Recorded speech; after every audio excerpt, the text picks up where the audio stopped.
Del Evangelio según San Marcos.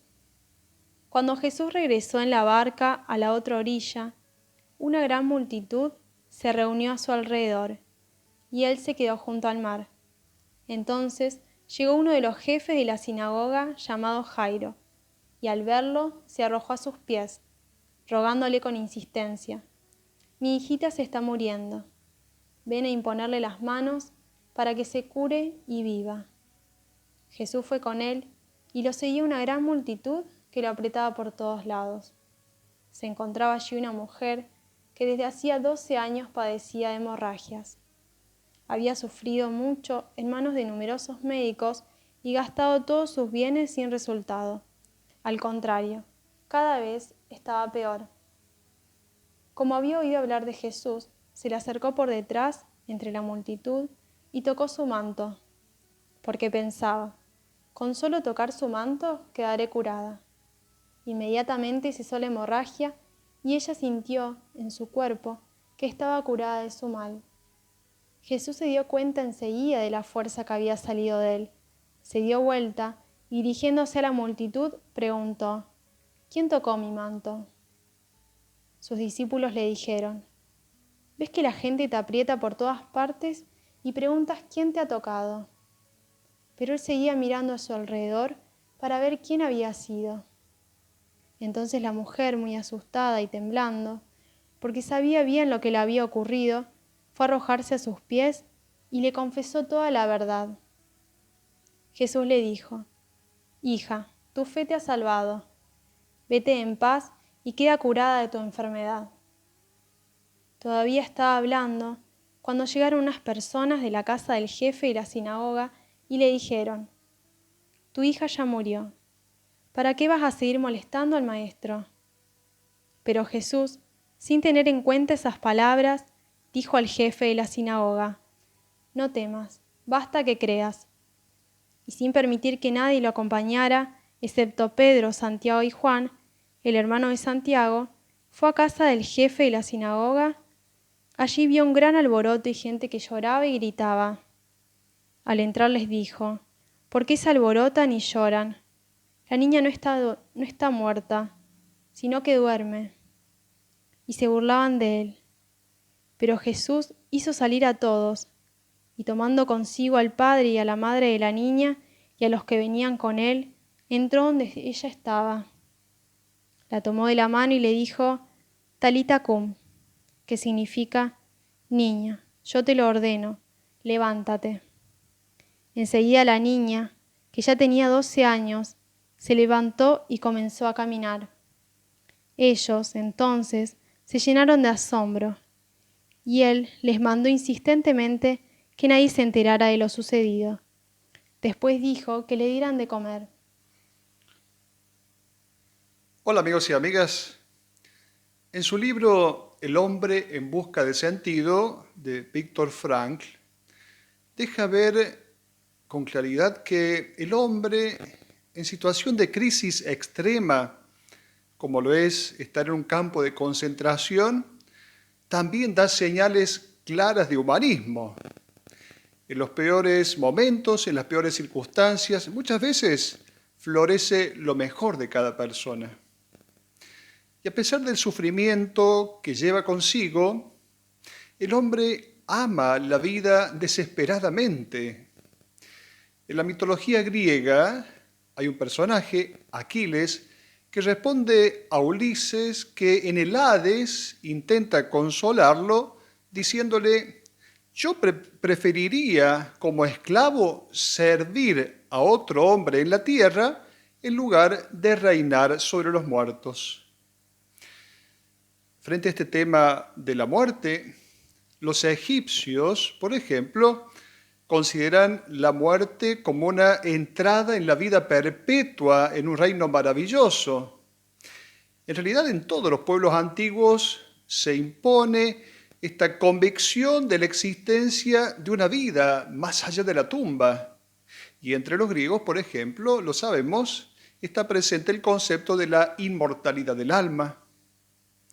Inexplicablemente, esto no ocurrió entre los judíos, entre el pueblo hebreo.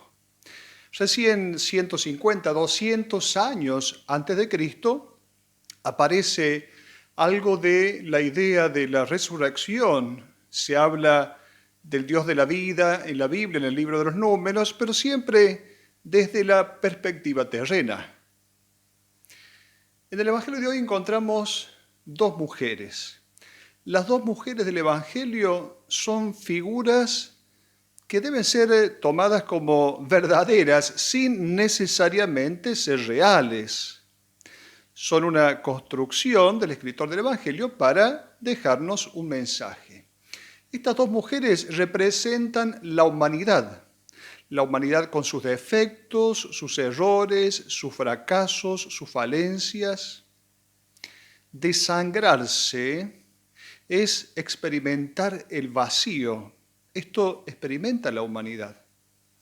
Vamos a empezar por la curación de la mujer que sufre de esta hemorragia incurable. Esta enfermedad es molesta y encima humillante. Golpea a la mujer en su intimidad, en esa parte de su cuerpo que debería ser la fuente de la vida y sobre todo es causa de impureza ritual, de impureza religiosa, como lo es también el caso de un leproso. En esta condición la mujer no puede casarse y si hubiera estado casada estaba condenada a la esterilidad. La sangre, en la Biblia, lo sabemos, la sangre es el símbolo de la vida. Pero cuando la sangre sale del cuerpo, entonces recuerda la muerte. Perder sangre es perder vida. Esta mujer se acerca por detrás a Jesús, toca su manto y como golpeada por una fuerza repentina de vida, se sintió curada, se sintió sanada. El manto, ya lo sabemos, significa la identidad de la persona. Cada uno tenía su manto. El manto es la identidad de la persona. Toca a Jesús. Luego aparece el número 12. Dos veces aparece el número 12, que significa el número de plenitud. La vida en su esplendor.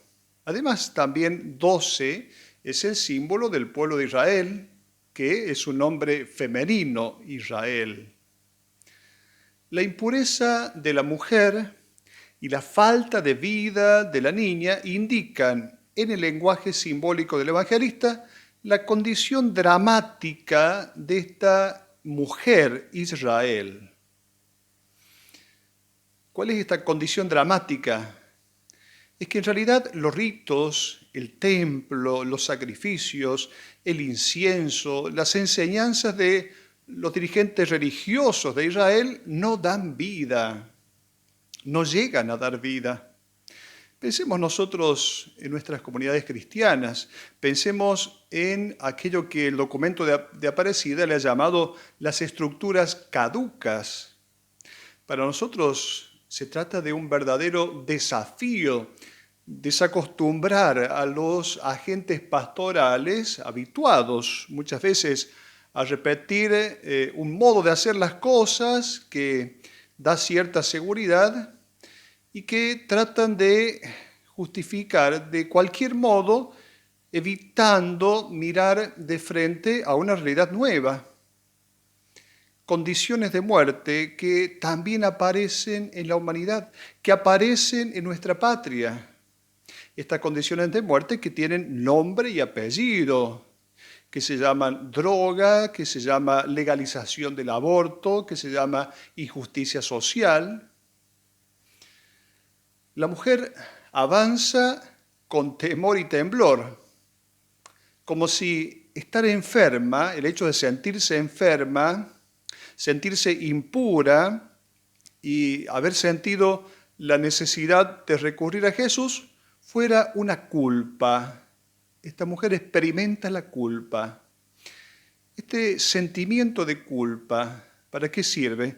La función es hacer consciente a alguien, a un sujeto, de que ha hecho algo malo, para luego facilitar los intentos de reparación. Para eso sirve el sentimiento de culpa.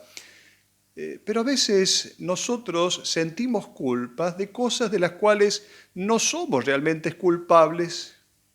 Por eso tendremos que diferenciar siempre sentir culpa de tener la culpa. Esto es como la luz roja del auto. Indica que anda mal. Cuando se enciende indica que anda mal.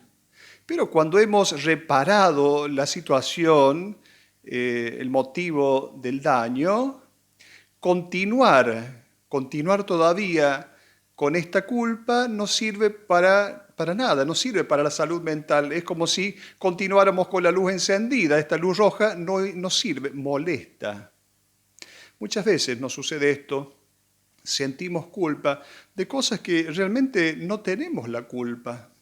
Y sobre los hombros de esta mujer se cargaron sistemáticamente sentimientos de culpa insoportables, incluso con motivaciones religiosas que ella tuvo que llevar durante toda su vida.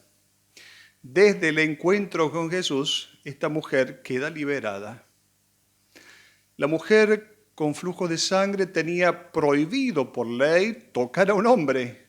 Sin embargo, la mujer apenas transgrede esta ley, recae sobre ella no una maldición como estaba previsto, sino justamente lo contrario, una bendición. No hay enfermedad física o moral que constituya un impedimento para acercarse a Dios. El cristiano no tiene miedo de perder su dignidad por acercarse o dejarse tocar por aquellos que todos tratan de evitar. Lo único que debe interesarle es encontrar el modo de restaurar la vida a un hermano. Esto es lo propio de un cristiano. Claro, pero a veces nosotros nos escudamos detrás de aquella frase, dime con quién andas y te diré quién eres. Bueno, si aplicáramos esta frase a Jesús. Jesús se sentaba a la mesa con los pecadores. El amor de Dios no se manifiesta por los méritos de una persona, sino por las necesidades de una persona. No se dirige a los méritos, se dirige a las necesidades de alguien. Permanentemente emana de Jesús una fuerza de vida, pero no todos los que lo tocan físicamente reciben esta vida. La multitud que estaba alrededor de esta mujer representa a los cristianos que hoy podemos estar cerca del Maestro, cristianos que tienen la oportunidad de escuchar su palabra y de tocarlo en los sacramentos, pero solo la mujer enferma lo tocó con fe, con fe. De hecho, Jesús le va a indicar esta fe. La fe transforma la vida. Fe no en el sentido de hacer descansar en Dios responsabilidades que son propias de los hombres. La fe pone en movimiento y despierta lo divino que está en cada uno de nosotros. La fe es un verdadero acto humano. Por lo tanto, no decimos que Dios ayuda a los hombres. Decimos más bien que los hombres ayudan a Dios. Es decir, por la fe ayudamos a que lo mejor de cada uno de nosotros, es decir, lo divino, salga a la luz. Pasemos ahora al segundo episodio, el de la hija de Jairo. El elemento que une este milagro al anterior es la fe que salva. La niña que tiene 12 años. Entre los 12 y los 15 años, una mujer en la época de Jesús ya era esposa, ya había tenido hijos. Por lo tanto, esta muchacha ya debería haberse ido de la casa. A esta joven no se la llama por el nombre. Se la llama siempre como la hijita de, la hija de Jairo. Es como si ella no existe. Existe solo como referencia a otro, solo como referencia a alguien. Parece que fuera la propiedad del Padre. Verse como propiedad de alguien hace morir. Ser propiedad de alguien, sea quien sea, hace mal. Esta jovencita nos enseña, nos dice que si no hacemos nuestro propio camino, amándonos a nosotros mismos así como somos, si no somos capaces de apartarnos también, si es necesario, de alguna personalidad fuerte que nos ata, quizá también en nombre del amor, morimos. Hay relaciones que realmente desangran. ¿Cuántas mujeres que han estado con hombres que nunca las han amado? ¿Cuántas personas se desangran en trabajos que no dignifican o en trabajos que nunca eligieron hacer? Cada uno deberá preguntarse, ¿no estaré yo desangrándome también? ¿Cuáles son las causas de nuestro desangramiento? No podemos seguir sosteniendo una espiritualidad en la cual, en nombre de Dios, nos vamos desangrando. No, Dios no nos pide que nos desangremos. Nos preguntamos, ¿será conveniente seguir sosteniendo la expresión sacrificarse por amor a Dios? ¿Será conveniente? En el Evangelio de Juan, capítulo 10, Jesús ha dicho, yo he venido para que tengan vida y la tengan en abundancia. Por lo tanto, el único infierno es no vivir en plenitud. El otro infierno es un invento, pero este verdadero infierno es no vivir en plenitud. Somos nosotros los únicos que a veces hacemos de nuestra vida un infierno. ¿Qué hizo Jesús con esta joven? La despertó, talita cum. Niña, yo te lo ordeno, levántate. Jesús ha venido a despertarnos. Por lo tanto, no permitas que tu vida se desangre. Jesús entra en la habitación de la joven que está en edad de casarse. Entra como el esposo. De hecho, toma a la niña de la mano como el esposo toma a la esposa de la mano. Jesús transforma el lugar en el cual está esta joven que ha muerto en un tálamo nupcial. Jesús lleva la vida ahí donde alguien la está perdiendo. Necesitamos personas así. Nosotros debemos ser esas personas, acercarnos a quienes están muriendo a nuestro alrededor para que puedan levantarse. Jesús despierta a esta joven invitándola a no pagar el precio a otros de su propia felicidad. La invita a ser ella misma. Despertando a la niña del sueño de la muerte, Jesús muestra que la fe en Él también puede conseguir esta victoria sobre cualquier tipo, sobre cualquier expresión de muerte. Y si pensamos en el hecho de la muerte, Jesús no vence a la muerte porque añada unos cuantos años a la vida de un ser humano en este mundo. No. Él ha derrotado la muerte porque la ha transformado en un renacer, porque la ha convertido en un tránsito hacia una vida que no tiene fin. No hay situaciones irrecuperables para quien tiene fe en Él. A los que han perdido la esperanza de que los malvados, entre comillas, puedan cambiar, Jesús les dice, no temas, basta que tengas fe. Quien cree en Él verá resurgir a una nueva vida a aquellos considerados definitivamente muertos. Y un último detalle del Evangelio de hoy. La mujer que fue sanada de su enfermedad fue a arrojarse a sus pies y le confesó, dice el Evangelio, le confesó toda la verdad. Es un detalle importante. La única vez que en el Evangelio de Marcos aparece la palabra verdad. La verdad no es una doctrina, no es un conocimiento. La verdad es una experiencia de vida y de libertad. O como dice el Papa Francisco, la verdad no es una enciclopedia, la verdad es un encuentro. Hasta la próxima.